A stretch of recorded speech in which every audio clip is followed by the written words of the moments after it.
Ayes and nays. Higher turnout is worth striving for, but not without sufficient safeguards.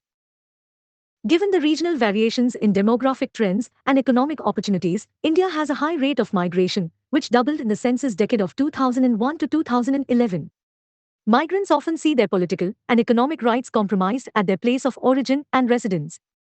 The Election Commission of India, ECI, has now proposed a mechanism to facilitate remote voting for domestic migrants. The Remote Electronic Voting Machine, EVM, prototype can be used for up to 72 constituencies simultaneously from a single, remote polling booth. The ECI has invited political parties for a demonstration of the prototype on 16th January. A concept note by the Commission takes into account the legal, operational, administrative, and technological challenges at hand. Voter participation is comparatively high in India, yet, in 2019, 1 in 3 voters did not turn up. Going by the 2017 economic survey, there are around 14 crore internal migrants in the country, and they have to cross many hurdles to be able to vote. Anything that advances their rights must be welcomed. But a hurried move will only do more damage to the integrity of the electoral process, which many fear is eroding, and for valid reasons. The ECI's recent conduct, including in the 2022 Gujarat Assembly elections, has been less than reassuring. The ECI proposes to have remote voting for migrants as early as this year. While there is no technical basis for allegations of fraud in the current, single constituency, non-networked EVMs, public trust in them has never been lower than it is today. Public trust is the only strength of any electoral process. With EVMs, the voter has no way to see whether the vote is recorded as it is cast. The ECI's ambitious plan comes against this backdrop of public skepticism about its own impartiality and, less justifiably, about the reliability of the EVMs. The proposed plan will add more questions to the mix, including some fundamental ones such as about the correlation between citizenship and territoriality. In an era of unprecedented human mobility, the idea of portable voting rights is worth considering, but it will have far-reaching ramifications that should be accounted for. Defining a migrant who is eligible to vote remotely is going to be controversial. For instance, when does a migrant at a place become a resident? Even the ECI had expressed doubts about the practicality of remote voting rights for migrants in the past. Meanwhile, there is also an active demand for voting rights for non-resident Indians. Higher turnout is worth striving for, but not without sufficient safeguards.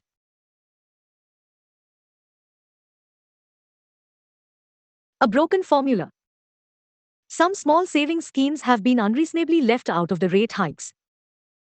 Last Friday, the government increased the returns on some small savings schemes for the first quarter of 2023 by 20 basis points to 110 basis points, or 0.2 to 1.1 percentage points. These will kick in for 8 of the 12 small savings schemes where small investors park their household surpluses through banks and post offices. A similar selective hike was effected for the previous quarter too, after a long 27-month pause in small savings rates, but the range was minimal at 10 to 30 basis points and only applied on 5 schemes. In the latest review, the highest rate hike of 1.1 percentage points has been granted only for 1, 2 and 3-year time deposits. For other schemes, the increase is more nominal, 40 basis points for senior citizens and monthly income schemes and just 20 basis points for the National Savings Certificate and Kisan Vikas Patra. Returns on the popular long-term savings avenue, the Public Provident Fund, PPF, have been left unchanged at 7.1%, prevailing since April 2020 when they were slashed from 7.9% at the onset of the pandemic. Neither is there relief for those investing in the Sukanya Samriddhi account scheme, launched by Prime Minister Narendra Modi in January 2015 to encourage families to invest in the education of girl children and save for their marriage expenses, under the Beti Bachao, Beti Padhao campaign. For the October to December quarter, the Reserve Bank of India had estimated that the returns on the PPF should have been 7.72% and the Sukanya Samriddhi scheme at 8.2%. Having adopted a formula-based approach to resetting small savings rates every quarter since 2016, the government must not resort to selective implementation. There has been no perceptible easing of yields on government securities to which these returns are supposed to be linked in the last quarter of 2022. Perhaps, the decision to offer the highest gains for shorter tenure deposits is driven by the government's debt management planning, but the status quo on PPF and other schemes is not fair to the risk-averse middle class.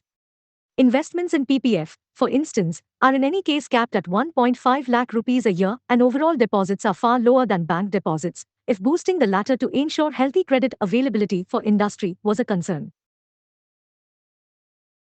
Inflation in general has been elevated since the 2020 rate cuts and was above the 6% tolerance threshold through most of 2022, accompanied by sharp interest rate hikes.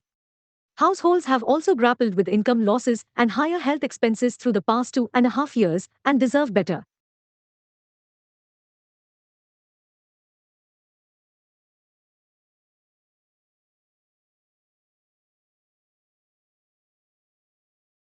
India's dilemmas in an Asian century. One of two Hapiman Jacob teaches at the School of International Studies, Jawaharlal Nehru University, New Delhi, and is a founder of the Council for Strategic and Defense Research. Pref. Next. AP. If 2022 was a momentous year for India and the rest of the world, 2023 is likely to further sharpen the geopolitical fault lines set in motion by the previous year.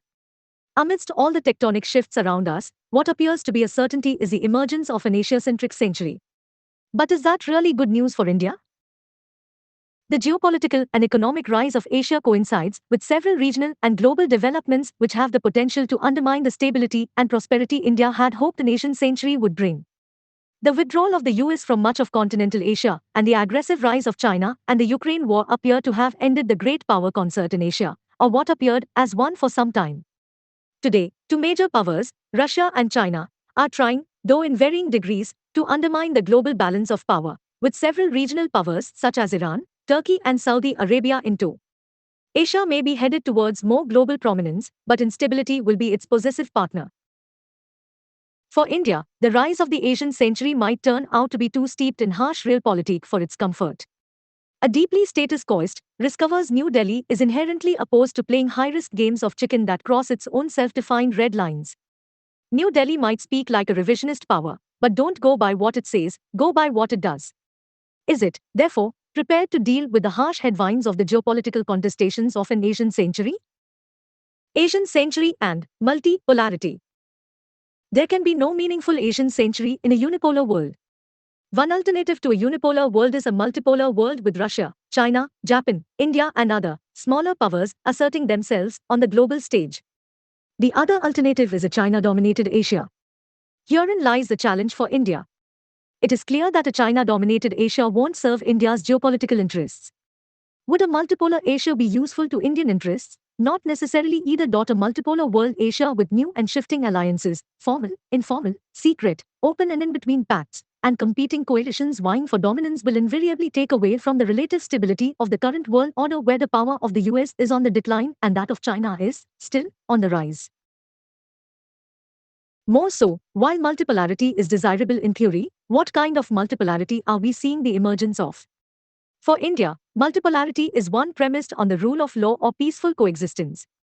In the words of former Indian Foreign Secretary H.V. Shringla in 2021, India values a multipolar international order, underpinned by international law, premised upon respect for the sovereignty and territorial integrity of all countries, resolution of international disputes through peaceful negotiations, and free and open access for all to the global commons.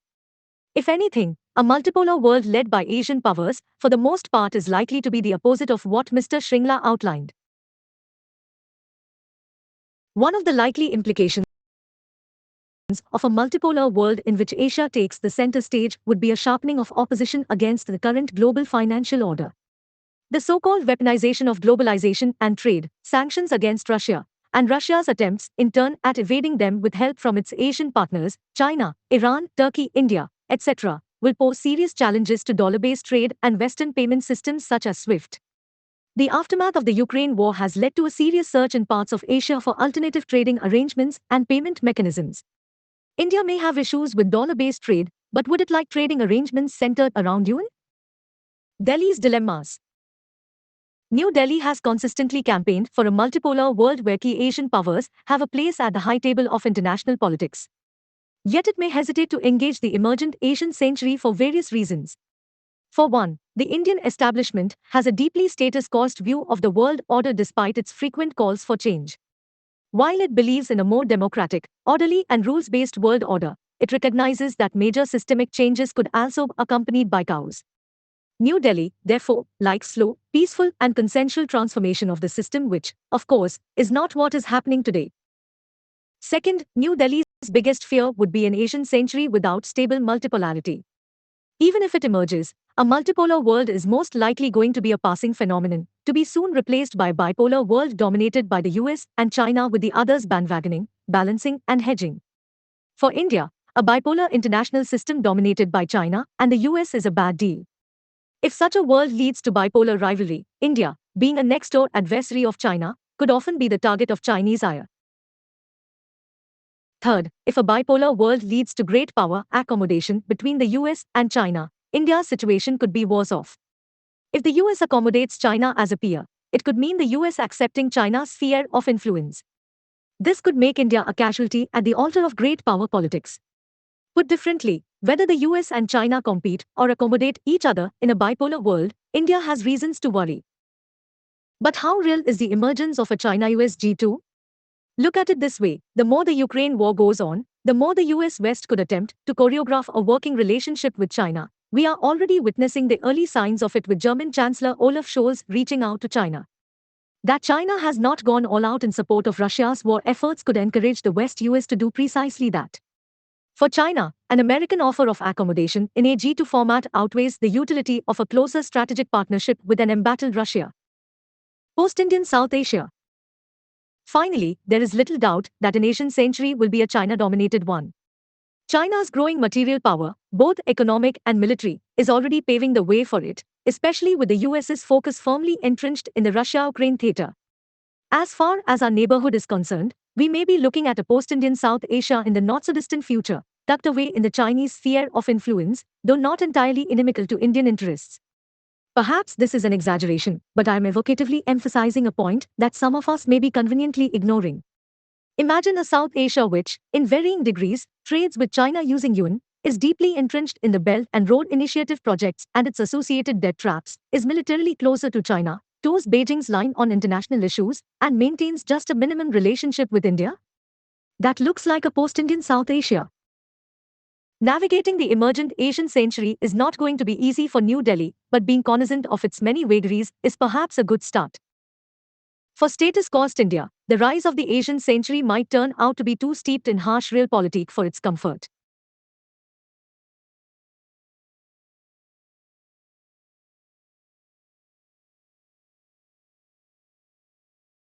Bolsonaro's legacy will take time to undo. Vijay Prashad is director of Tricontinental Institute for Social Research, which has an office in Sao Paulo, Brazil. His most recent book, with Noam Chomsky, is The Withdrawal, Iraq, Libya, Afghanistan, and the Fragility of US Power. On 1st January 2023, after his inauguration, Luiz Inácio Lula da Silva, known as Lula, walked into Palácio do Planalto, the official presidential office in Brasilia, and got to work. 2 days before Lula's inauguration, former President Jair Bolsonaro got onto a flight and left Brasilia for Florida in the US. It is not clear when he will return. Mr. Bolsonaro will certainly be away for the inauguration and, as has been widely expected, will stay away from Brazil for some time since he fears criminal investigation. He leaves Brazil in tatters with his mismanagement of the COVID-19 pandemic, coupled with his policies that enriched the wealthy and increased hunger amongst the poor. It is into this ruin that Lula has now entered. A difficult road ahead. People, therefore, cannot afford to have high expectations of Lula's third term in office. He was the president of Brazil from 2003 to 2010. Lula will face a Chamber of Deputies and a Senate that are in the grip of the right wing. This is not a new phenomenon, although the center, the opportunistic bloc in parliament that has run things, will now have to work alongside far-right members of Mr. Bolsonaro's movement. With its leader in the US and not expected to return soon, the Bolsonarista movement has no desire to open a dialogue about the future of Brazil. Its members have a harsh attitude, shaped by fake news and a suffocating attitude to money and religion. Brazil's Vice President, Geraldo Alckmin, has been deputed to work with a difficult legislature to pass Lula's necessary agenda, including new policies to end hunger, which had been a landmark achievement of Lula's previous presidency through the Fome Zero or Zero Hunger policy. Lula's appointments. During the heart of the pandemic, a study showed that half of Brazil's 213.6 million residents were struggling to find enough food to eat. Part of the answer to this problem will be the passage of an agrarian reform bill, which is long overdue. Lula will tackle the problem of hunger with an understanding that it reveals the many fissures in Brazilian society around class, gender, and race. He has made it clear that he understands that the hunger epidemic is not merely about lack of income, as hunger demonstrates the reassertion of wretched old inequalities and the mistreatment of people of African descent and of indigenous communities. That is why Lula has created a new Ministry of Indigenous Peoples, which will be led by the charismatic Sonia Guajajara. He has brought in Aniel Franco, the sister of the assassinated politician Mariel Franco, as the Minister of Racial Equality. With Marina Silva as the Minister of Environment and with the singer Margaret Menezes as the Minister of Culture, Lula has made it clear that neither will he enable the kind of social toxicity that Mr. Bolsonaro championed, namely the racism and sexism that saturated his government, nor will he allow the social basis of equality between humans and nature to be damaged. Just the appointment of these powerful women suggests a new way forward for Brazil. The space for maneuver within Brazil will become narrow, which is why Lula has promised to exert himself in the region and in the world. His foreign minister, Mauro Vieira, is a veteran diplomat who held the same post for 2 years during the presidency of Dilma Rousseff, a close confidant and ally of Lula. Mr. Vieira is close to Lula's former foreign minister and advisor, Celso Amorim. A few days before the first round of elections in October, Lula spoke at an event where he reminisced about his time on the world stage. He spoke about his role in bringing down the tensions against Iran. There is no doubt that he was telling this story to suggest that he will play such a role in Ukraine. Lula will travel soon to China and the US in an attempt to reduce the tensions between these two major countries. The choice of Lula's finance minister, Fernando Haddad, is significant because Emma Haddad has made it clear that Brazil needs to lead a policy of South American integration, with the possibility that Brazil will create a new continent-wide digital currency, the SUR, that will anchor this integration. Major countries in the global south have begun to assert themselves, for example, by wishing to mimic the US position on the Ukraine war. But there has been no credible leader from the global south who has been able to put this new mood into the global discussion. Lula will likely be just this leader. Lula faces serious crisis within Brazil, a society divided along economic, political, and social lines. This divisiveness was exaggerated by Mr. Bolsonaro, who leaves a legacy that will take time to undo. It would be too much to expect Lula to rush through his agenda given this political and social landscape. Lula faces serious crisis within Brazil, which is divided along economic, political, and social lines.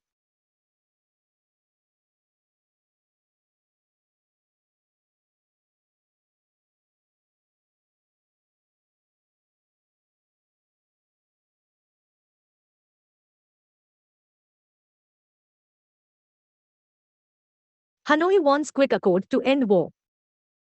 50 years ago, 2nd January 1973. Saigon, 1st January, North Vietnam said tonight it had agreed to resume peace talks with the United States. The announcement ever Radio Hanoi was the first comment from North Vietnam since President Nixon, 2 days ago, called a halt to the bombing of the Hanoi Hap Hong area and said his envoy, Dr. Henry Kissinger, would resume negotiations in Paris on 8th January. Radio Hanoi said, on the occasion of the bombing halt, the Democratic Republic of Vietnam agrees to resume talks between Special Advisor Le Duc Do and Minister Nguyen Thuy with Dr. Kissinger and meetings between experts of the two sides. The broadcast said North Vietnam had always approached the negotiations with a goodwill and a serious attitude. Radio Hanoi said the US should approach the negotiations with similar good intent so that an agreement on ending the war could be signed rapidly and peace could be restored in Vietnam. North Vietnam yesterday reaffirmed its insistence for an immediate signing of the draft leave accord reached by the presidential advisor, Dr. Kissinger, and Hanoi's chief negotiator, Mr. Le Duc Do, in October. In a statement following a 30-minute meeting with the French Foreign Minister Mr. Maurice, the Hanoi Delegate General to France, Mr. Vo Van Sug, said, "For us, the position is clear. There was an accord reached on 20th October.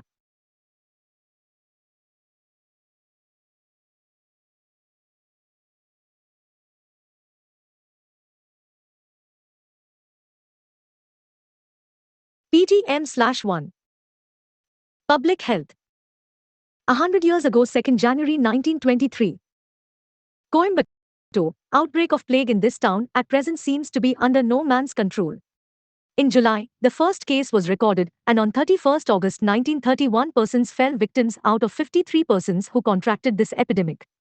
September tolls were 3 times more than that of August, as many as 91 deaths were recorded from amongst 131 persons attacked. 137 persons died out of 161 patients suffering from plague during the month of October. The theory that the virulence of this epidemic increases in the cold season is amply proved by the fact that in November, there were 266 fresh attacks, out of which 125 succumbed. In the current month, 117 persons died of plague out of 276 persons suffering from this dire disease. Total deaths from plague since the commencement is 949 attacks and 670 deaths. Total number of persons protected is 1,978.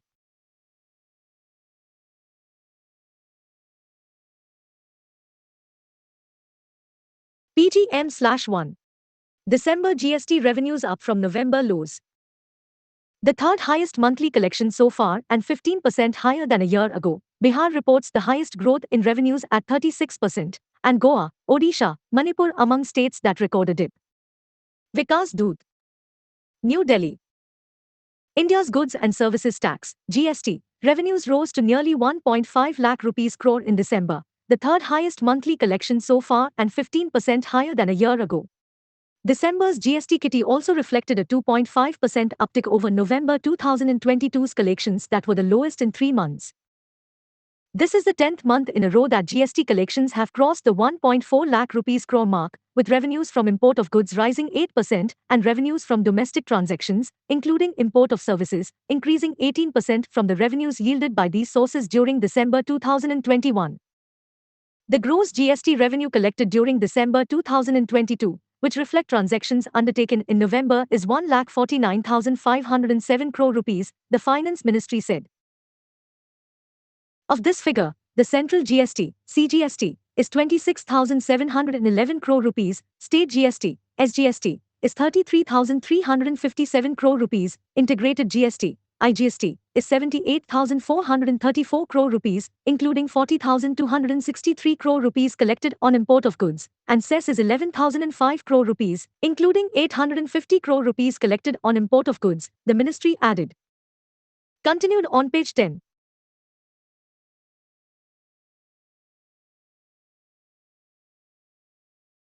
Reissue passport to PDP chief's mother, says J&K HC. Mehbooba Mufti. The Hindu Bureau. Srinagar. The Jammu and Kashmir High Court has directed the Passport Office to consider reissuance of passport afresh to former J&K Chief Minister Mehbooba Mufti's mother, and slammed the passport officer who rejected her passport renewal application for acting as the mouthpiece of the CID. Simply on the basis of the report of the J&K CID, Criminal Investigation Department, which did not recommend to issue passport, the passport officer under the provisions of Passport Act has not to shut his eyes and to act on that.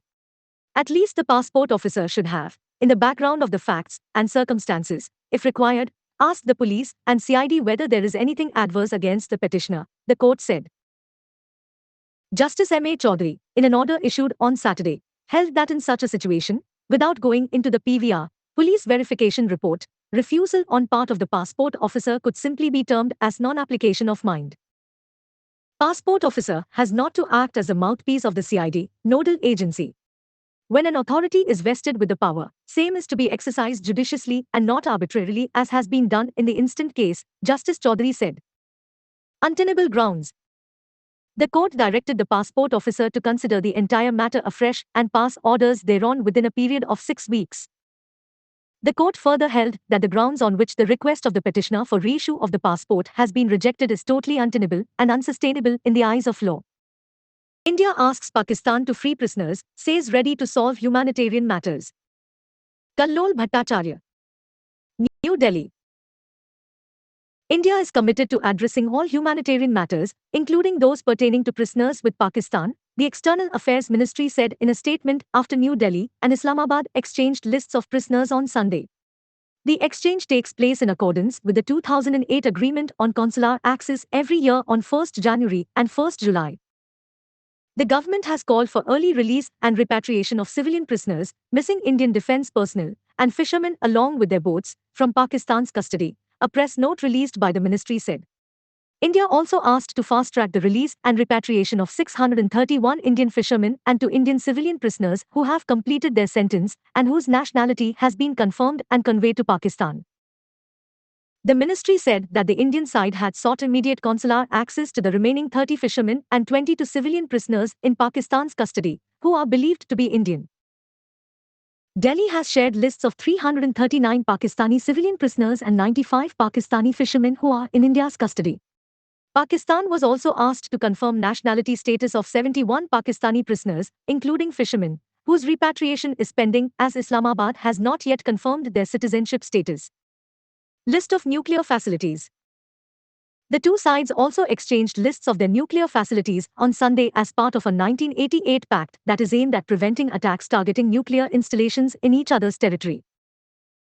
The exchange of the list took place under the provisions of the Agreement on the Prohibition of Attack Against Nuclear Installations and Facilities, the ministry said. It was done simultaneously through diplomatic channels in New Delhi and Islamabad. The exchange of the list came amid continuing strain in ties between the two countries over the Kashmir issue as well as cross-border terrorism. With PTI inputs, Indian ratio of corporate tax to GDP exceeds 3% in FY22 after 2 years. 3 in percentage, the ratio of corporate tax collection to GDP, a feat that was achieved after a gap of 2 years in 2021 to 2022, reflecting the overall improvement in profitability of India Inc. propelled by an increase in demand for goods and services.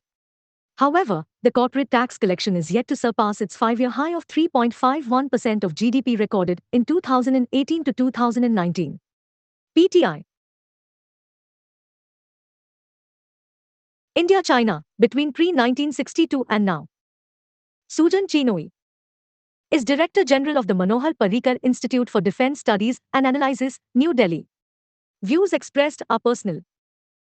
The clash between Indian troops and the Chinese PLA at Galwan in 2020 and the recent altercation between troops at Yangtze in Arunachal Pradesh have served to highlight the lingering boundary dispute as well as the complex line of actual control, lack. It is tempting to examine the parallels in India-China relations in the 1960s and the current situation along the lack. Both situations concern the boundary question, although the focus in the 1950s was on the fundamental question of the territorial dispute involving the whole of Aksai Chin claimed by India and the whole of NEFA, now Arunachal Pradesh, claimed by China. Today, however, with the Chinese firmly in occupation of Aksai Chin and India firm in guarding its territorial integrity in Arunachal Pradesh, the immediate issue has moved on to transgressions along the lack. The differences in the western sector, Ladakh, are no longer confined to Trig Heights in the Daulat Beg Aldi (DBO) area and Demchok in the south as was the case in earlier decades. The Depsang Bulge, Galwan, Pangong Lake and Hot Springs are areas where China is seeking to press expedient claims. Since the Galwan incident, the two sides have disengaged at multiple friction points even as military and diplomatic talks continue to find a way out of the impasse at Depsang and Demchok. In the middle, central sector, the Barhoti pasture north of Chamoli in Uttarakhand has been at the center of the dispute for the past 7 decades. In the eastern sector, Arunachal Pradesh, the international boundary and the lack are defined by the 1914 McMahon line, based on the watershed principle. Yet, China seeks to make inroads in the Tawang sector, as well as other areas such as the upper Subansiri region, and further, near the Trai junction with Myanmar. Traditionally, China has enjoyed advantage in terms of terrain and logistics in Tibet. China has always projected a spurious interpretation of the lack and shied away from clarifying its position through an exchange of large-scale maps following the one-off exchange of maps 2 decades ago concerning the middle sector. Unlike in the past, India is rapidly building its border infrastructure. China has had a head start in building its own, yet has the temerity to object to improved logistics on the Indian side solely to keep intact the asymmetry. There are other similarities and differences compared to the past. Both periods involve contention over frontier tracts, which underwent redefinition as the Republic of India and the People's Republic of China came into their own in quick succession in the late 1940s and sought to interpret their geographies through clear-cut boundary lines. The difference today is that the focus is primarily on the lack as against the larger boundary dispute even though neither side has given up its extensive territorial claims. In the 1950s, China had yet to reveal its true bias in favor of Pakistan, including on Kashmir. As ties deteriorated, China's support for Pakistan on Kashmir became self-apparent in the 1960s. Today, China openly works in tandem with Pakistan against India's interests to internationalize the issue at the UN. China's internal vulnerabilities have always cast a shadow on bilateral relations with India. Whether under Mao Zedong or Xi Jinping, Tibet has remained a source of insecurity for China. In the late 1950s, Mao Zedong adopted an aggressive stance towards India as a means of consolidating his leadership in the face of internal challenges and avoiding censure of disastrous political and economic policies. Today, Mr. Xi is facing mounting scrutiny for the dreadful zero-COVID policy and growing authoritarianism. The tendency to create external diversions is a common thread. There are important lessons to be imbibed from the past. In 1962, India was forced to approach the US and other Western countries for military assistance to meet the Chinese challenge. But it was meager and came too late.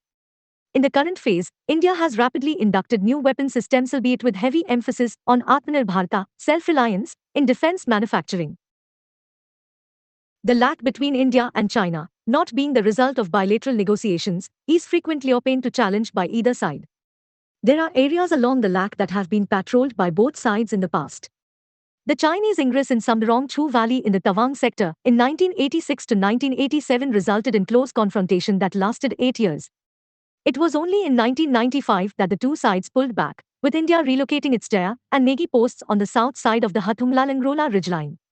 Nobody insinuated then that India was creating a buffer zone on its own territory, so why take that line now in regard to the disengagement already achieved in Ladakh? China encroached on Longju in Upper Subansiri way back in August 1959, yet the government of the day did nothing about it thereafter. The biggest difference between the situation in the 1960s and now is the political will of the Modi government and the determination of the Indian Army to block Chinese patrols, and not just in Yangtze.